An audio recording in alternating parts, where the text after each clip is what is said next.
puisse vous bénir. Amen. Que Dieu soit loué. Nous allons lire les livres de psaumes. Vous m'excuserez aussi pour ma voix. Je suis un peu fatigué, mais Dieu va nous faire grâce. Dans la vallée de l'ombre de la mort, tel est le thème que je voudrais qu'on partage en quelques minutes. Et puis nous allons prier le Seigneur. Psaume chapitre 23. C'est un psaume merveilleux de David.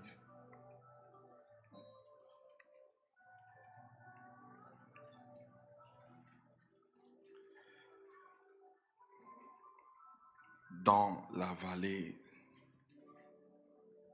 de l'ombre de la mort.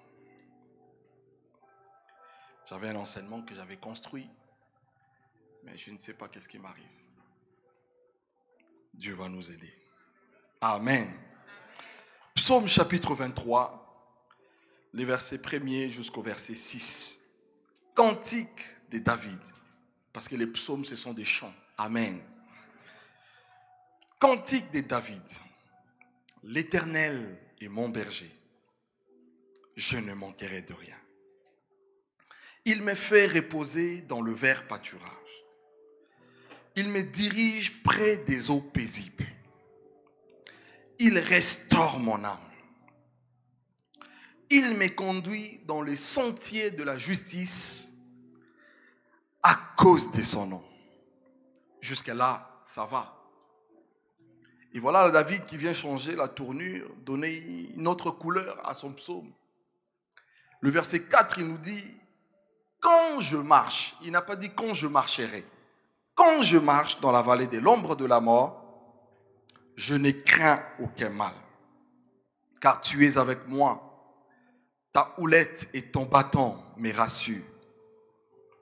Tu dresses devant moi une table en face de mes adversaires. Tu oinduis ma tête et ma coupe déborde. Oui, on peut le lire ensemble, le verset 6. Oui, le bonheur et la grâce m'accompagneront tout le jour de ma vie et j'habiterai dans la présence de Dieu jusqu'à la fin de mes jours. Parole du Seigneur. Est-ce qu'on peut acclamer très fort la parole de Dieu? Dans la vallée de l'ombre de la mort. C'est quelque chose que nous n'aimons pas. La mort, personne ne l'aime. De façon générale, parce que la mort, elle horrifie, elle fait peur, elle cause la frayeur. Personne, si je posais la question ici, qui veut mourir? Personne ne lèvera la main. Est-ce que nous sommes ensemble? Est-ce que quelqu'un veut mourir ici? Faisons une démonstration. Ah, j'ai vu tout le monde. Non, personne ne veut mourir. Et je veux aussi te dire que tu ne mourras pas. David a dit que tu ne mourrais pas. Je vivrai et je raconterai les œuvres de l'Éternel. Donc tu ne mourras pas. Je ne mourrai pas. Dans la vallée de l'ombre de la mort. Et c'est quoi une vallée? Une vallée, c'est un espace allongé situé entre deux zones élevées. Littéralement, une vallée, c'est un passage obligé pour aller d'une montagne à une autre. Amen. Et puisque nous parlons de la vallée de l'ombre de la mort, laissez-moi nous dire que cette vallée-là n'est pas une vallée humaine. Parce que selon David, c'est Dieu qui nous y conduit. Il présente d'abord Dieu comme un berger. Et ensuite, il dit, puisque Dieu est mon berger, je ne manquerai de rien. Dans le rien, tu peux mettre tout ce que tu veux. Tu peux mettre la santé. Tu peux mettre la bénédiction. Tu peux mettre la grâce. Pour ceux-là qui servent Dieu, tu peux mettre l'onction. Tu peux mettre les finances. Tu peux mettre tout ce que tu veux dans le rien. Si l'Éternel est ton berger. David commence par nous présenter une première montagne. C'est la montagne au sein de laquelle, ou encore sur laquelle, nous naissons de nouveau. Parce que la vie chrétienne, selon Dieu, cette vie commence dans le lieu élevé. C'est pour cela que Paul dit aux Éphésiens que béni soit Dieu, le Père de Jésus-Christ, qui est également notre Père, qui nous a bénis de toutes sortes de bénédictions spirituelles. Où? Dans le lieu élevé, sur sa montagne. Et c'est là que notre histoire commence avec Dieu. Mais laissez-moi nous dire, l'histoire commence sur la première montagne. Mais en même temps, cette histoire, elle commence avec Dieu. Derrière notre histoire, il y a toute une destinée. Il y a toute une autre histoire que Dieu veut réaliser avec nous. C'est pour cela qu'il veut nous amener sur une autre montagne. Or, pour passer sur la montagne de notre destinée, il faut impérativement, je dis bien impérativement, passer par la vallée de l'ombre de la mort. Il dit, sur cette première montagne, où notre histoire a commencé avec Dieu, Dieu nous fait reposer. Paul dit quelque part dans les Écritures que nous nous reposons en Christ. Amen. Et là, il dit encore que l'Éternel restaure mon âme. Et c'est une des missions que Christ fait lorsqu'il arrive dans une vie. Chacun de nous a été brisé. Il y en a d'autres par le rejet, il y en a d'autres par le péché. Peu importe la chose que le monde, que le diable a utilisé pour briser notre cœur. Lorsque nous venons à Christ, Dieu prend le soin de restaurer notre âme. Voilà pourquoi Ésaïe nous parle de la mission de Christ. Dans Ésaïe 61, la Bible déclare que l'Esprit du Seigneur est sur moi. Et Dieu, car il m'a oint pour annoncer la bonne nouvelle aux malheureux. Cet Esprit m'a envoyé pour guérir ceux qui ont le cœur brisé. Autrement dit, il annonce l'œuvre de la restauration que le Saint-Esprit produit dans le cœur. Amen. Ensuite, il dit, il me fait reposer dans le vert pâturage. Il me conduit dans le sentier de la justice. Pourquoi? Parce que lorsque nous naissons sur la montagne de Dieu, nous ne nous appartenons plus. Dieu prend la décision de nous donner un compagnon. Dieu prend la décision de nous donner un consolateur qu'on appelle le Saint-Esprit. Et c'est lui qui vit en nous. Et c'est lui qui commence à nous conduire. Amen. Et puisque le Saint-Esprit nous conduit, il doit nous conduire vers notre destinée. Il doit nous conduire vers ce à quoi le Seigneur attend de nous. Le Saint-Esprit doit te conduire vers la vision de Dieu pour ta vie. Amen. Nous existons, bien-aimés dans le Seigneur, pour accomplir une mission. Tu n'es pas un touriste. Je ne suis pas un touriste. Et la mission de Dieu ne veut pas forcément dire devenir pasteur. Est-ce qu'on peut me dire amen? Est-ce qu'on peut me dire amen très fort? Nous existons pour accomplir une mission. Et c'est le Saint-Esprit, avec Dieu, qui définit cette mission sous la première montagne que présente le psaume. Et nous avons dit que la vallée, c'était cet espace qui sépare les deux montagnes, n'est-ce pas? Donc la vallée de l'ombre de la mort, ici, si je peux me permettre de le définir, ce n'est ni plus ni moins l'itinéraire divin pour amener ses enfants vers leur destinée prophétique. Amen. Chacun de nous a une destinée. Lorsque nous parlons de la prophétie, l'homme de Dieu l'a expliqué de dimanche, la prophétie n'a tout simplement attrait à tout ce qui arrive. La prophétie n'a tout simplement attrait à de l'avenir. Donc tu as de l'avenir devant Dieu. Tu n'as pas forcément besoin qu'un prophète vienne te raconter c'est à quoi le Seigneur attend de toi. À partir du moment où tu t'es converti et que tu te donnes ta vie véritablement au Seigneur, tu as de l'avenir. Voilà pourquoi Jérémie nous dit, je connais le projet que j'ai formé sur vous. Projet de paix et non de malheur, afin de vous donner de l'avenir et de l'espérance. C'est l'itinéraire de Dieu. C'est le passage obligé pour entrer dans votre destinée prophétique. Et comme nous avons dit que la vallée est un espace qui sépare deux lieux élevés, laissez-moi nous dire, bien-aimés dans le Seigneur, c'est aussi cet itinéraire qui vous permettra de quitter une gloire vers une gloire plus élevée. C'est le même itinéraire qui doit vous permettre de quitter une bénédiction vers une bénédiction plus importante. C'est le même itinéraire qui va vous permettre de quitter une dimension vers une dimension plus profonde. C'est aussi le même itinéraire qui va vous permettre de quitter une puissance vers une puissance plus grande. C'est pour cela que la vallée de l'ombre de la mort est importante pour les enfants de Dieu, est importante pour l'Église. Mais dans cette vallée, on ne se réjouit pas. Dans cette vallée, on pleure. Dans cette vallée, on se lamente. Amen. Et avant d'aller plus loin, David nous parle de l'ombre de la mort. Donc ce n'est pas une vallée des morts. Tout à l'heure, j'ai posé la question, tout le monde ne veut pas le mourir.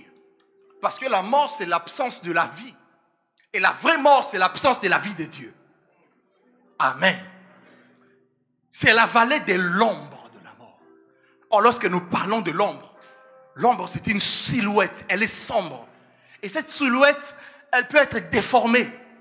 Et ce n'est ni plus ni moins qu'une projection, je veux dire, la projection d'un corps sur une surface, et ces corps qui interposent la lumière. Ce qui fait que lorsque nous marchons en plein soleil, chacun de nous dégage une ombre. Amen. Est-ce que je raconte des histoires?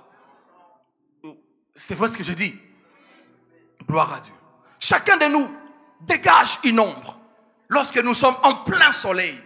Et la Bible nous parle de l'ombre ici de la mort. Ça veut dire que ce n'est pas la mort, ce n'est que son ombre. Et cette ombre est interposée. Oh mon Dieu, je vais te dire que la mort est interposée par la vie de Christ. Voilà pourquoi dans cette vallée, elle produit une ombre. Et Paul va plus loin pour dire aux chrétiens de Corinthe et plus tard à nous qui sommes arrivés à la fin des temps. Il présente la mort comme étant l'ennemi farouche. Il dit dans 1 Corinthiens chapitre 15 que le dernier ennemi que Dieu s'occupera, le dernier ennemi que Dieu écrasera, le dernier ennemi que Dieu détruira, c'est la mort.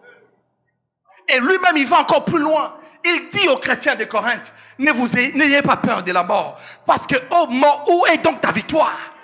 Ô mort, où est ton aiguillon? La Bible déclare que l'aiguillon de la mort, c'est le péché.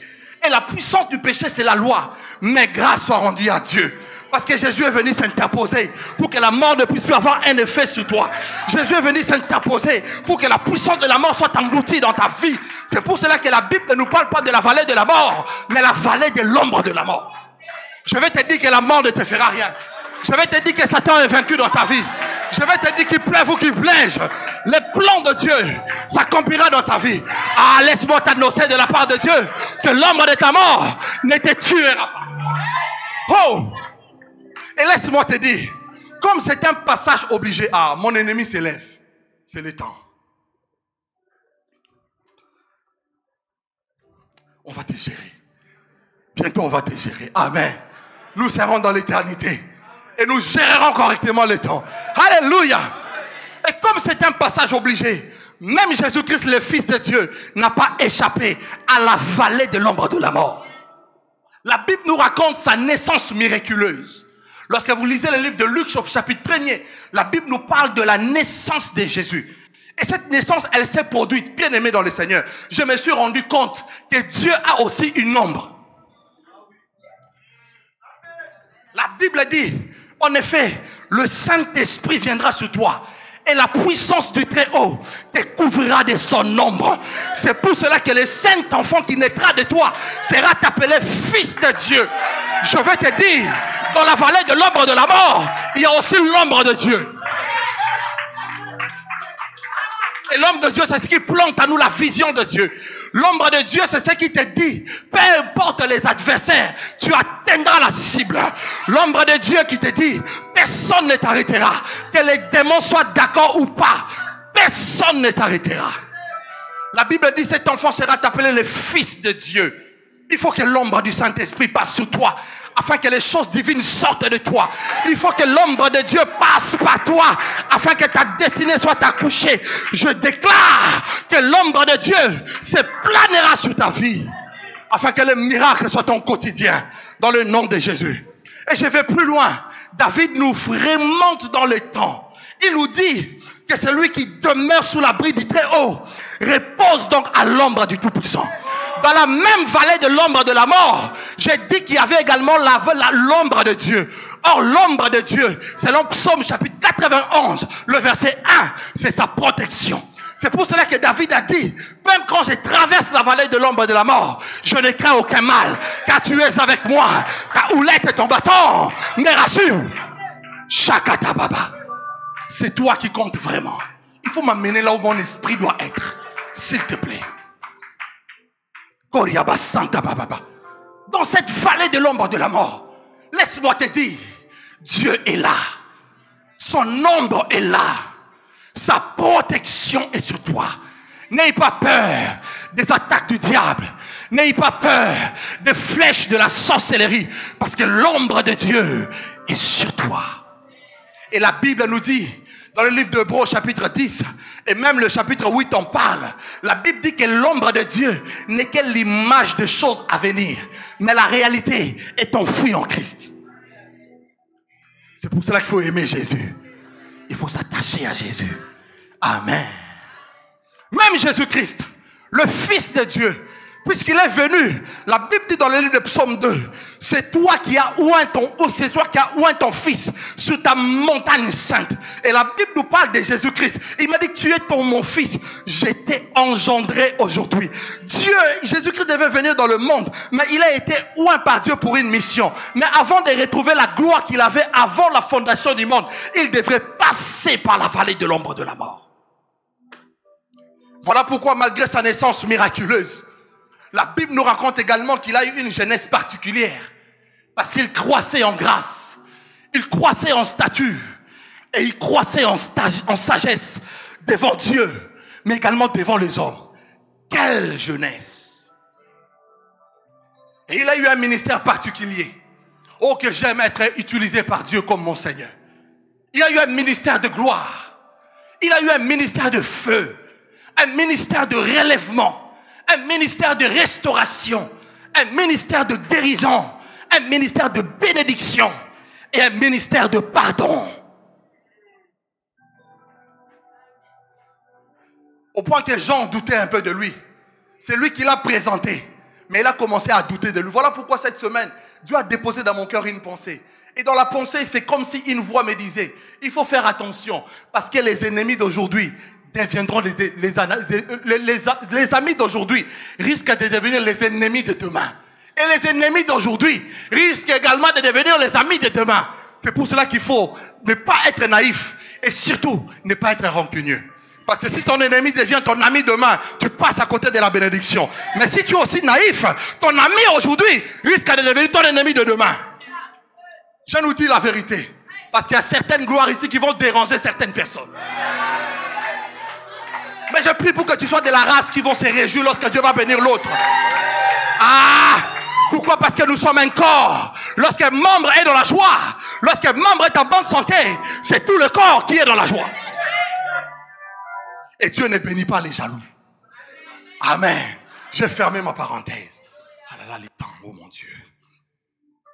Jésus aussi est passé par la vallée de l'homme de la mort. Malgré ce ministère, il prie Dieu dans Jean 17.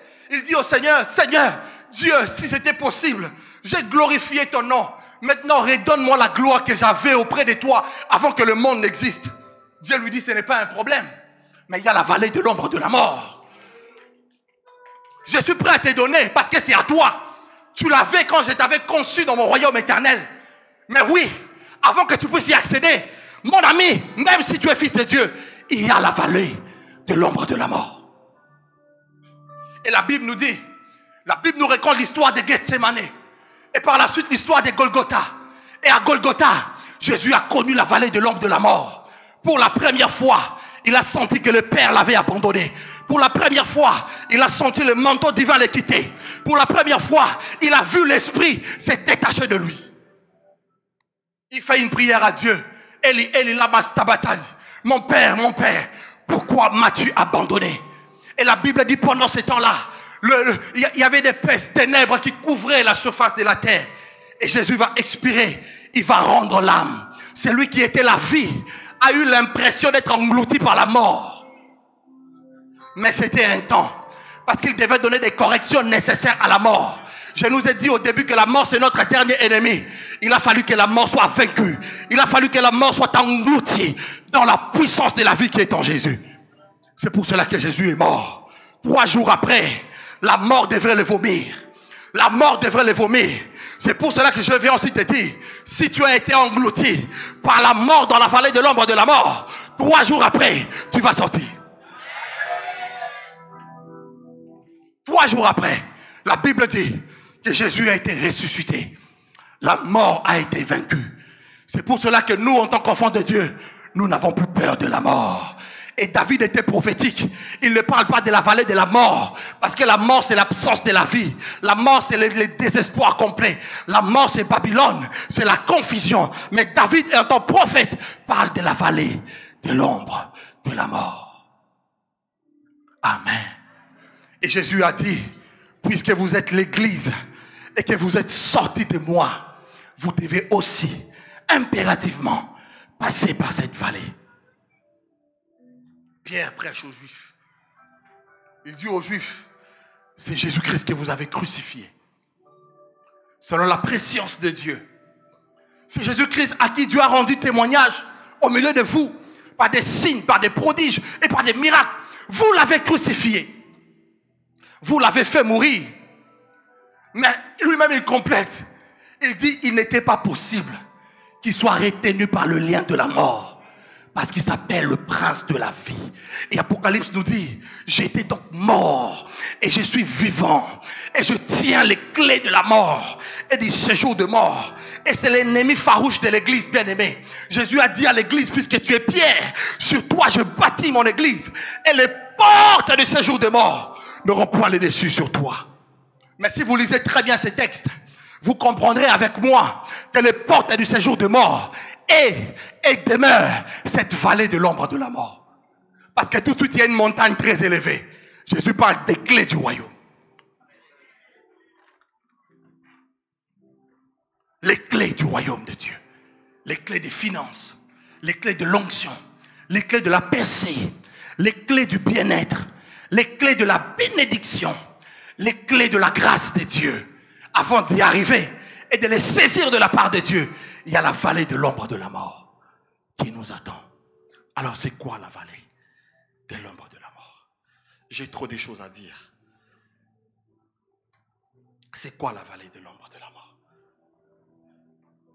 En pratique, la vallée de l'ombre de la mort, c'est une période où vous avez l'impression d'être invisible devant Dieu. Je vais aller plus loin, devant les hommes. Vous avez des capacités, vous avez des talents. Il y a la chose de Dieu en vous, mais personne ne le voit. Et vous avez l'impression que même le ciel ne vous voit pas. Ça, c'est la vallée de l'ombre de la mort. Dans la vallée de l'ombre de la mort, on a l'impression que son rêve, qui est même un rêve qui vient de Dieu, est en train de s'effriter, est en train de s'envoler. Ça, c'est la vallée de l'ombre de la mort. Dieu, tu m'as parlé. Dieu, tu m'as donné des orientations. Dieu, tu m'as dit que je devrais faire ça. Dieu, tu m'as dit que je devrais arriver à tel endroit. Dans la vallée de l'ombre de la mort, on remet en question la fidélité de Dieu par rapport à ses promesses. Ça, c'est la vallée de l'ombre de la mort. Dans la vallée de l'ombre de la mort, on est incompris. Dans la vallée de l'ombre de la mort, l'homme n'arrive pas à cerner les voies de Dieu. L'homme ne comprend pas les voies divines. L'homme a du mal à cerner les choses de Dieu. C'est la vallée de l'ombre de la mort. Dans la vallée de l'ombre de la mort, c'est un temps où vous priez beaucoup, mais pas d'exaucement. C'est la vallée de l'ombre de la mort. Et pourtant, vous priez selon les principes de Dieu. Et pourtant, vous craignez Dieu. Et pourtant, vous marchez dans la sanctification. Mais vous avez l'impression que le ciel est silencieux. Ça, c'est la vallée de l'ombre de la mort. Unto you, my Lord, Father, Father.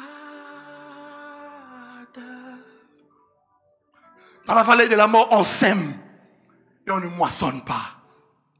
Ou encore, on moissonne très peu, homme de Dieu. On sème, mais on ne moissonne pas. Ça, c'est la vallée de l'ombre de la mort. Vous êtes dans la vallée de l'ombre de la mort. Vous faites du bien, mais c'est le mal qui vous est restitué en retour. Ça, c'est la vallée de l'ombre de la mort. Dans la vallée de l'ombre de la mort, le doute plane. On ne sait pas où on va. On est dans une incertitude la plus totale. Où est-ce que je vais? Comment les choses se passent ainsi? Pourquoi tout cela m'arrive? Qu'est-ce que je fais au monde? Et qu'est-ce que je fais au ciel? Ça, c'est la vallée de l'ombre de la mort. Dans la vallée de l'ombre de la mort, les gens autour de vous sont bénis. Les gens autour de vous sont établis dans leur destinée. Vous avez l'impression que le ciel tombe sur vous. Ça, c'est la vallée de l'ombre de la mort. Dans la vallée de l'ombre de la mort, on est victime des accusations du diable. Où le diable vous accuse par rapport à ce que vous avez fait. Où le diable vous accuse constamment pour vous dire que vous n'arriverez pas. Vous n'atteindrez jamais la cible de Dieu. Laissez-moi nous dire, l'amour de Dieu est plus fort que nos erreurs. L'amour de Dieu est plus fort que nos fautes. Et le pardon de Dieu est plus puissant que nos péchés. Et le diable sait que dans la vallée de l'ombre de la mort, c'est son temps de règne. C'est son temps de domination. La vallée de l'ombre de la mort, c'est un temps où Dieu a donné à Satan, à son royaume et à sa puissance, de pouvoir avoir les dessus sur toi. Où tu pries, tu as l'impression que les sorciers dominent. Tu as l'impression que les satanistes dominent. Tu as l'impression que les francs-maçons dominent. Tu as l'impression que Satan a les dessus sur toi. C'est la vallée de l'ombre de la mort. Et laisse-moi te dire de la part de Dieu, la Bible dit dans le livre d'Ésaïe au chapitre 8 que les ténèbres ne régneront pas toujours. Les ténèbres ne régneront pas toujours. Si les pays de Zabulon et de Nephtali ont été couverts de honte, les temps à venir, les territoires qui sont au-delà du Jourdain, Dieu dit sera couvert de gloire. Car le peuple qui est assis dans les ténèbres va voir une grande lumière sur le pays de ceux-là qui sont assis dans l'ombre de la mort. Et cette lumière de Christ va resplendir. J'aime la présence de Dieu. Aidez-moi avec les micros, ne bougez pas, on est bon comme ça. C'est la vallée de l'ombre de la mort. Dans la vallée de l'ombre de la mort, c'est la solitude. La vallée de l'ombre de la mort, c'est la sécheresse. La vallée de l'ombre de la mort, c'est l'abandon. Ça, c'est la vallée de l'ombre de la mort. Dans la vallée de l'ombre de la mort, c'est la trahison. Et c'est Dieu qui nous y conduit. C'est Dieu qui nous y conduit. Dans la vallée de l'ombre de la mort, on travaille pour le rêve des autres. Parce que son propre rêve ne produit rien. C'est le cas de Joseph, qui a travaillé pour les rêves des autres. Et selon le principe de Dieu, Dieu ne te fera jamais rentrer dans ton rêve sans que tu passes par les rêves des autres. Beaucoup de gens passent à côté de leur destinée parce qu'ils ne comprennent pas le principe, comment Dieu opère. Moïse a dit à Dieu, montre-moi tes voies, alors je te connaîtrai et je trouverai encore grâce à tes yeux. La Bible dit qu'il a montré à Israël ses œuvres. Le problème des enfants de Dieu, nous aimons voir l'œuvre de Dieu, mais on ne veut pas connaître quelles sont les voies de l'Éternel qui mènent à ses œuvres. Et un homme qui comprend et qui a maîtrisé le principe de la bénédiction de Dieu, c'est celui qui connaît les voies de Dieu. Par quelle façon, par quel principe Dieu passe pour pouvoir opérer. La vallée de l'ombre de la mort. On travaille pour les rêves des autres. Parce qu'on est dans les oubliettes de Dieu. C'est ça la vallée de l'ombre de la mort. Et Jésus a dit, si vous n'êtes pas fidèle à autrui, personne ne vous donnera ce qui est à vous. C'est ce qui est écrit. Tu travailles pour un patron. Même si tu es appelé à devenir patron demain, Dieu juge ta fidélité par rapport à ce que tu fais aujourd'hui et non par rapport à ce que tu feras demain.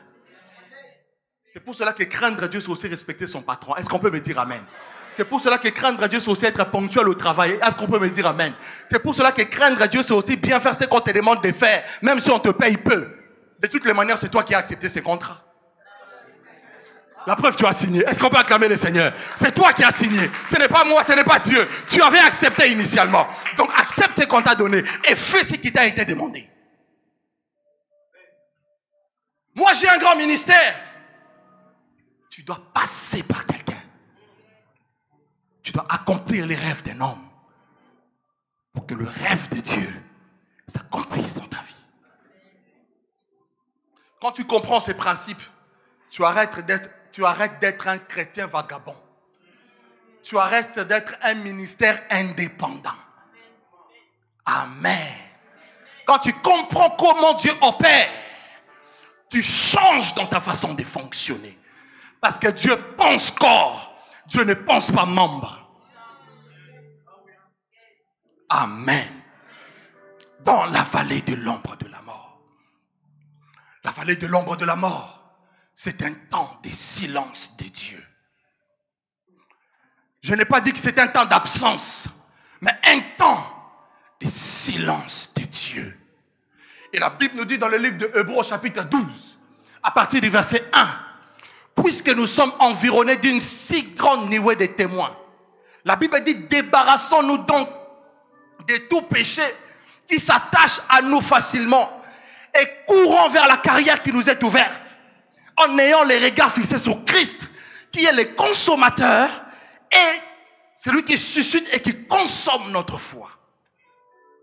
Ça veut dire que pendant ces temps de silence, on a l'impression d'être seul, mais le Père nous regarde, le Saint-Esprit nous regarde, les anges de Dieu nous regardent. Laisse-moi te dire, les anges spirituels aussi te regardent. Les hommes qui ont la vision de Dieu te regardent. Ça, c'est la vallée de l'ombre de la mort. Dans la vallée de l'ombre de la mort, planent les incertitudes. On est très incertain. Et pourtant, Dieu a parlé clairement avant. Mais on est très incertain par rapport à ce qui va nous arriver demain. Ça, c'est la vallée de l'ombre de la mort. Dans cette vallée, on se lamente. C'est pour cela que la Bible dit, débarrassez-vous de tout péché qui s'attache à vous facilement. Et ces péchés-là, ce sont les murmures. Ces péchés-là, ce sont les lamentations. Même moi qui vous parle, je n'aime pas cette vallée. Et je lamente beaucoup, comme Jérémie. Parce qu'on n'arrive pas à comprendre comment un homme qui marche dans la justice peut être sujet d'autant de difficultés. Mais et pourtant, il est écrit que le malheur n'atteint souvent qui? Le malheur n'atteint souvent qui? Mais le Seigneur les délivre toujours. Les lamentations. Je n'arrive pas à trouver du boulot. Tout ce que je fais, ça ne marche pas. Moi, on dirait les frères dans cette église, ils ne voient pas mon visage. Je suis moche ou quoi? Ah, je vais t'annoncer que bientôt le mariage est en train de se pointer. Hier, pendant que je priais, je ne sais pas. J'avais des visions photographiques comme ça. J'arrêtais pas de voir une femme avec une voile et tout ça, machin. On dit un voile ou une voile? Un voile et tout ça, machin. Donc j'ai compris que bientôt il va y avoir une succession de mariages. Je viens annoncer aux célibataires, bientôt Dieu va vous bénir. Bientôt Dieu va vous faire des chatouilles spirituels. Bientôt la bénédiction est en train d'arriver sur votre porte. Bientôt ton visage va être vécu, va être vu. Bientôt un homme va te demander en mariage. Bientôt une femme va te dire que tu es mignon, tu es beau, j'aime être avec toi, je t'aime. Alléluia. Le problème n'est pas l'âge. Le problème, c'est ce que Dieu a dit. Parce que la parole de Dieu crée des choses. Lorsque la parole de Dieu est libérée, cette parole, généralement, elle rencontre les vides. Vous savez pourquoi? Parce que c'est elle qui amène toutes choses. C'est pour cela que je t'annonce que le mariage est en train d'arriver. Je t'annonce que le bonheur est en train de se pointer. Je suis en train de voir un gros CDI. Je suis en train de voir une grosse voiture. Je suis en train de voir une grosse maison. Je suis en train de voir une grande onction. Je vois une grande église. Je vois un grand ministère. Reçois-le au nom de Jésus. La vallée de l'ombre de la mort. Quand je marche dans la vallée de l'ombre de la mort, je ne crains aucun mal. Parce que Dieu est avec moi. Dans la vallée de l'ombre de la mort, bien-aimé, il y a la présence de Dieu. Dans la vallée de l'ombre de la mort, tu expérimenteras la présence de Dieu. Je disais le vendredi dernier, vous savez, lorsque nous disons que Dieu est vivant, ce n'est pas sur base des écrits que nous lisons. La Bible est un pédagogue pour nous conduire vers la foi, pour nous dire que ce que Dieu a fait avec Abraham, ce que Dieu a fait avec Paul, il peut aussi le faire avec moi. Mais lorsque nous attestons que Dieu est vivant, c'est lorsque Dieu réussit à matérialiser cette parole dans notre vie. Tu expérimenteras que Dieu est vivant. Tu connaîtras la présence de Dieu. Dans la vallée de l'ombre de la mort, on expérimente la présence de Dieu. Dieu devient une réalité de ta vie. Dieu devient ton quotidien. Dieu devient réel. Dans la vallée de l'ombre de la mort, je ne crains aucun mal, car tu es avec moi.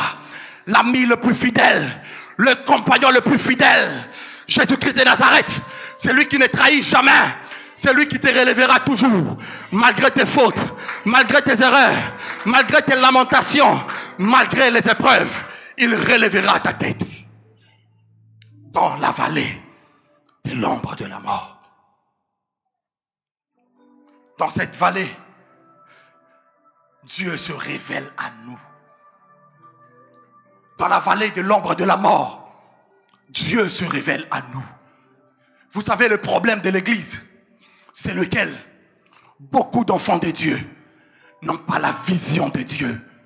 Beaucoup, même de ceux-là qui prêchent l'évangile, ils n'ont pas la rencontre personnelle avec la personne de Jésus.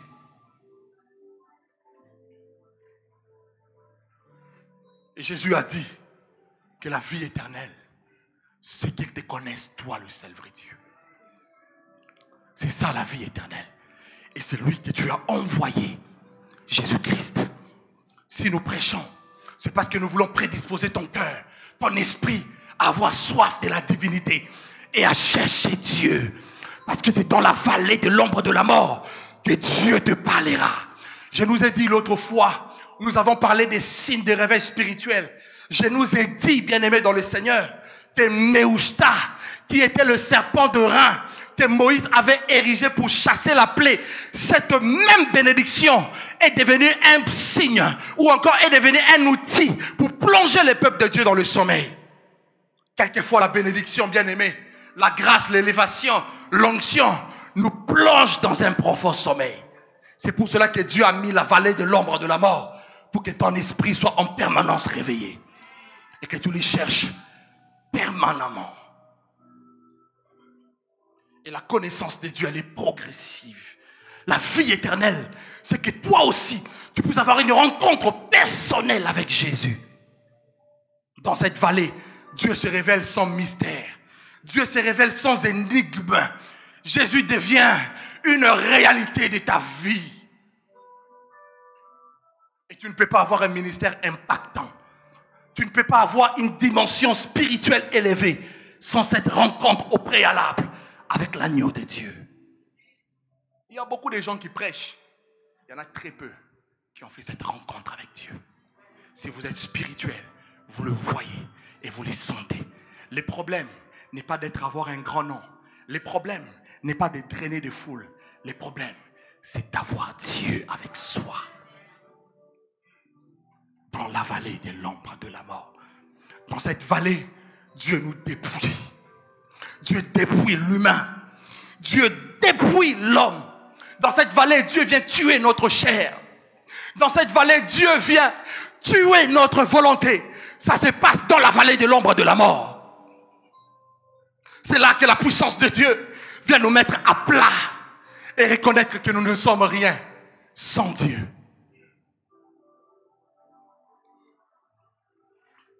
Dans la vallée de la mort, Dieu retire l'humain et Dieu bâtit les divins. Dans la vallée de l'ombre de la mort, Dieu construit les caractères de Jésus. La paix, la joie, l'amour, la sainteté, le pardon. Parce que c'est très difficile de pardonner à ses ennemis, à ceux-là qui vous ont fait du mal. C'est très difficile. C'est dans cette vallée que se passe l'école et l'opération de Dieu dans la vallée de l'ombre de la mort.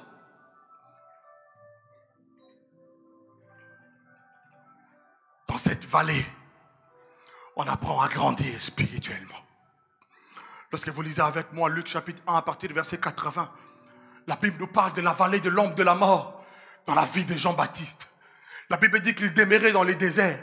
Je présume que ses parents étaient morts parce que la Bible dit que ses parents l'ont conçu en âge très avancé.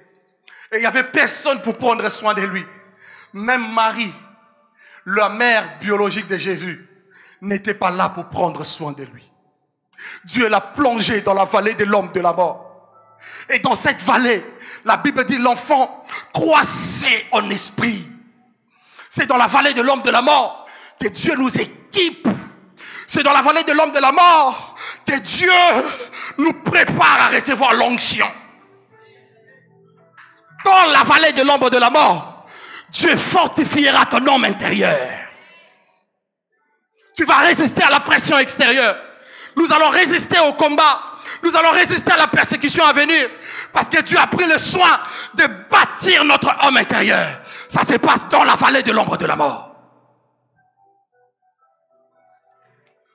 Dans la vallée de l'ombre de la mort, Dieu sera un père pour toi. Dieu sera une source pour toi. Dieu sera le seul béquille, le seul roc sur lequel tu pourras t'appuyer dans la vallée de l'ombre de la mort. Dans la vallée de l'ombre de la mort. Quand j'y passe, la Bible dit, quand je passe par la vallée de l'ombre de la mort, je ne crains aucun mal. Ne crains pas parce que dans cette vallée, Dieu est là. Le Seigneur m'a envoyé ce matin, si tu dois retenir une phrase, dis-toi, dans cette vallée dans laquelle je suis, entre les deux montagnes, les montagnes de la naissance et les montagnes de ma destinée prophétique, Dieu est avec moi. Même si les hommes m'abandonnent, même si les hommes ne me comprennent pas, Dieu est avec moi. Quelquefois dans cette vallée, nous sommes soumis à l'indiscipline. C'est pour cela que la Bible nous parle de la houlette. Et la Bible nous parle également du bâton. La houlette ou encore le sceptre, qui est l'image du trône, de l'autorité divine, qui est l'image de la royauté de Dieu. Et les bâtons qui nous servent également des disciplines pour nous ramener au droit chemin. Parce que quelquefois nous perdons la vision. Parce que nous sommes dans un flou total. Quelquefois nous changeons de comportement. Parce que les choses n'évoluent pas comme nous voulions que ça évolue.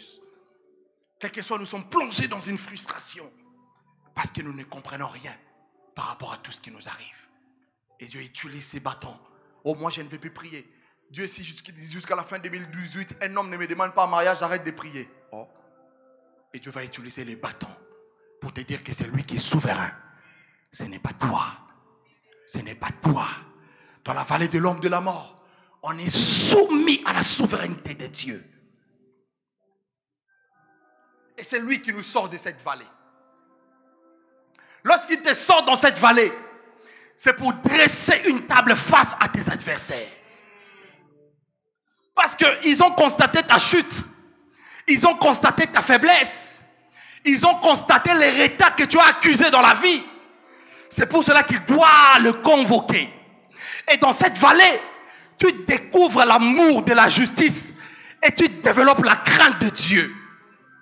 Parce que Dieu n'est ouin pas, c'est lui qui ne le craint pas. C'est pour cela qu'en parlant de l'onction, lorsque vous lisez le livre des Hébreux, la Bible nous parle de la façon dont Dieu a oint Jésus. La Bible dit de Jésus que, oh Dieu, tu as aimé la justice, tu as haï l'iniquité. C'est aussi pour cela que ton Dieu t'a oint d'une huile de joie, par privilège de tous tes ennemis. L'onction arrive lorsque la crainte de Dieu est établie dans le cœur. Et lorsque nous parlons de l'onction, bien-aimé, l'onction, ce n'est pas seulement l'onction pour le ministère, pour prêcher. L'onction pour faire les choses. Pour réussir de façon rapide et accélérée dans les affaires. On a besoin d'onction. Pour être un bon mari, on a besoin d'onction. Pour être une bonne femme, on a besoin d'onction. Pour être un bon chef d'entreprise, on a besoin d'onction. On a besoin d'onction pour tout et en tout. Pour être un bon dirigeant. C'est pour cela qu'à l'époque, Dieu oignait le roi. Parce qu'on a besoin de l'onction. Et lorsque Dieu te sort de cette vallée, c'est pour t'introduire dans ta destinée. C'est pour t'introduire dans ta destinée prophétique. Amen. Amen. Amen. Est-ce que nous pouvons nous lever, s'il vous plaît? C'est toi qui comptes vraiment pour moi. Dis à Dieu, sors-moi de la vallée de l'ombre de la mort. Dis à Dieu, délivre mon esprit de la vallée de l'ombre de la mort.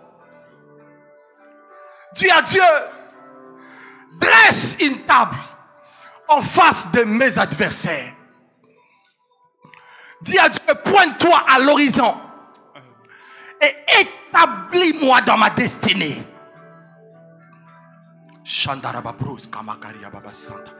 Que Dieu t'accorde sa grâce dans le nom de Jésus-Christ.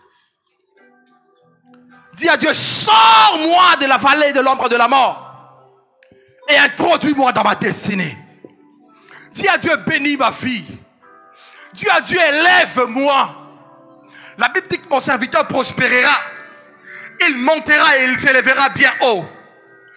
Établis-moi dans ma destinée. Nous avons que 4 minutes pour prier. Élevons la voix. Parlons à Dieu. Shakata Baba. Shakata Baba. Shakata Baba. Shakata Baba. Shakata Baba Baba. Shakata Baba. Shakata Baba Baba. Shakata Baba Baba Baba. Shakata Baba. Prie, prie, prie, prie, prie. Prie, prie, prie, prie, prie, prie, prie, prie. Prie, prie, prie, prie, prie. Prie, prie, prie, prie, prie. Prie, prie, prie, prie, prie. Oh, Robo Shaka. Oh, Yababa Baba Baba Baba Baba Shende. Oh, Yababa Baba Baba Shantara Baba Baba Baba Baba. C'est toi qui compte. Oh, Yababa Baba Baba Baba Baba Baba. Établis-moi dans mon héritage. Établis-moi. Établis-moi dans ma destinée. Établis-moi dans mon mariage. Établis-moi dans mon ministère. Prie, prie, prie. Établis-moi dans ma bénédiction. Établis-moi dans la royauté. La Bible dit que c'est toi qui établis et qui renverse le roi. Seigneur, établis-moi. Seigneur, établis-moi dans ce qui est à moi. Seigneur, donne-moi la gloire que j'avais auprès de toi avant que le monde ne fût. Parle à Dieu, parle à Dieu. Shakata. Shakata. Shekata. Mekata Shekata. Rekata Sakata. Rekata Sakata Baba. Rekata ba Sakata Baba. Prie, prie. C'est toi qui compte. C'est toi qui compte vraiment. Et Tu es digne de louange. C'est toi qui compte vraiment. Tu es digne c'est de toi qui compte louange. vraiment. Prie, prie. C'est toi qui compte vraiment. Tu es digne de louange. C'est toi qui compte vraiment. Prie, prie, prie, prie, prie, prie. Digne de louange. Dieu est là, Dieu est là, Dieu est là. Dieu est là, Dieu est là. Yamashanda ya Baba. Korianda ba Shanda ya Baba Baba. En tant qu'autorité spirituelle, je viens chasser tous les démons de l'enfer. Je viens chasser tous les démons qui tourmentent ta vie. En tant qu'autorité spirituelle, je viens chasser tous les démons qui tourmentent ta vie. L'esprit de mort, je viens le mettre dehors. En tant qu'autorité spirituelle, je viens chasser tous les esprits mauvais. Au nom de Jésus. Shakaka. Prie, prie, prie. Shakaka. Qui compte vraiment. Tu es digne de louange. Shakakakaka. Makakakae. Makakaya mayakata mayashea. Rabababa. Rabababa. Et rababa. Au nom de Jésus. Tu es digne de Que Dieu t'ouvre les portes. Que Dieu te sorte de la vallée de l'ombre de la mort. Que Dieu bénisse ta vie. Que Dieu t'établisse dans sa destinée. Au nom de Jésus. Koriaba baba shende. Korianda baba shende bébé.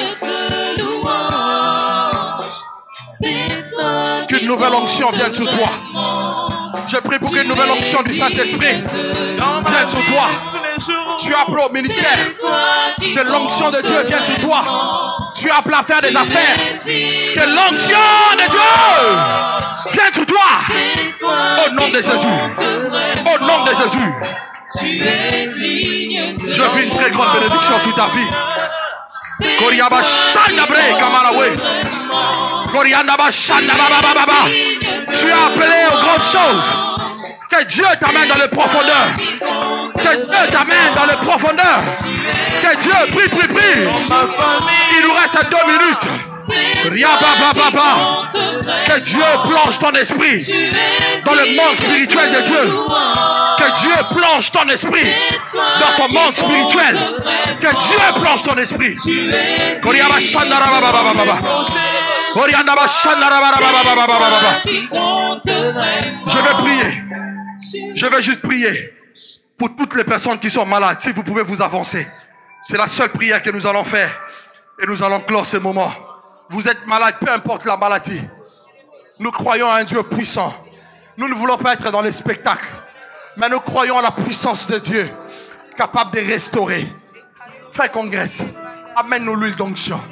Nous allons prier pour toutes les personnes qui sont malades.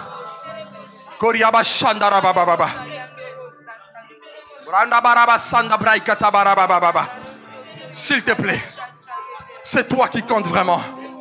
C'est toi qui comptes vraiment. Dans cette vallée de l'homme de la mort, Dieu est là. Dieu est là. Et Dieu va sécher la maladie. Dieu va sécher la maladie.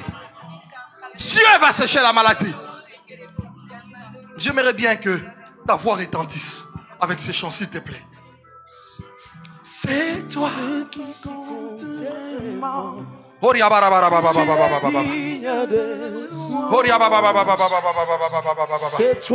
n'a pas beaucoup de temps, s'il te plaît. Tu es digne de louange. Nous réclamons la guérison divine dans ces corps, Père, au nom de Jésus. La Bible dit, voici les miracles qui accompagneront ceux qui auront cru. À mon nom, ils imposeront les mains aux malades et les malades seront guéris. Père, je prie et je réclame la guérison divine dans la vie de ton peuple. Allez, mon corps. Au nom de Jésus, au nom de Jésus, au nom de Jésus, que Dieu restaure ta santé, que Dieu te restaure, que Dieu te restaure. Au nom de Jésus, je prie pour que la puissance de Dieu affecte ton corps et que Dieu te restaure dans le nom de Jésus. Que Dieu te restaure, que Dieu te restaure, que Dieu te restaure.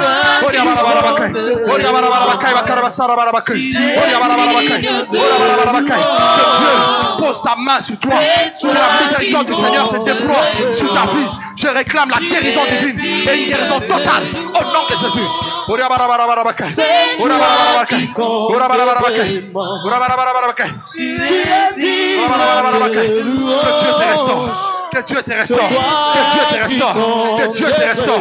Que Dieu te restaure. Dans le nom de Jésus. Que Dieu te restaure. Que Dieu te guérisse. Au nom de Jésus. Que Dieu te guérisse. Que Dieu te guérisse. Que Dieu vous prépare. Que Dieu restaure votre corps, votre santé. Au nom de Jésus. Tu es digne de louange. Que Dieu te guérisse. Et je prie pour que la bénédiction et l'attention particulière du Seigneur soient sur ta vie. Je viens annuler toute de malédiction. Je viens briser toute forme d'alliance qui te réclame dans le monde spirituel. Et je viens en tant que oint de Dieu te libérer. Que la grâce de Dieu t'accompagne toute ta vie. Et que Dieu te place et t'introduise dans ta destinée. Et rapidement, dans le nom de Jésus. C'est toi qui compte Je n'ai que toi, mon Jésus. Que Dieu te donne de la vitesse. Je n'ai que toi, mon Seigneur. Et que Dieu t'accorde sa grâce. Que Dieu te restaure dans ta santé. Peu importe la maladie. Que la puissance de Dieu pénètre ton corps. Au nom de Jésus. Je n'ai que toi, mon Dieu. Tu es digne de Je n'ai que toi,